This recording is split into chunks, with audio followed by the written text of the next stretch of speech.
అధ్యాయము వచనములు 1 నుండి 11 వరకు.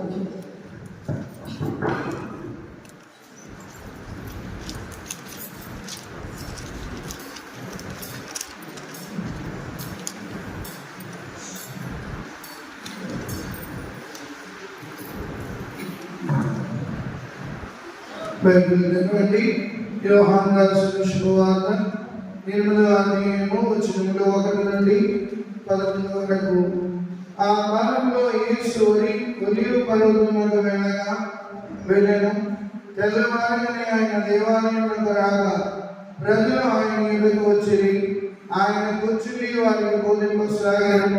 అప్పుడు ధర్మశాస్త్ర బోధకులు పరిసయ్యులు వ్యభిచారమున పట్టుబడిన ఒక స్త్రీని తీసుకుని వచ్చి అందరి ఎదుట నిలబెట్టి, బోధకుడా, ఈ స్త్రీ వ్యభిచారమున పట్టుబడినది.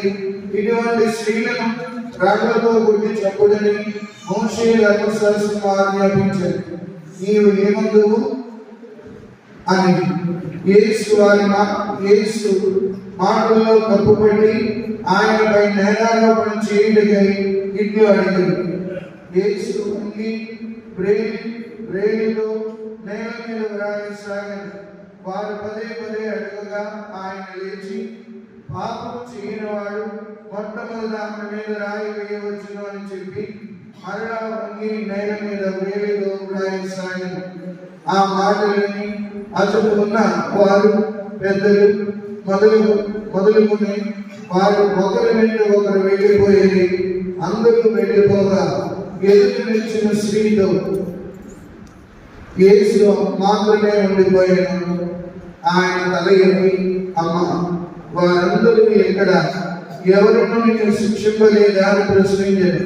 లేదు ప్రభు అని సమాధానం ఇచ్చాను. అందుకు యేసు, నేను నీకు శిక్ష విధింపను, వెళ్ళము, ఇక పాపము చేయకుము అని చెప్పాను. ఇది క్రీస్తు సువిశేషము.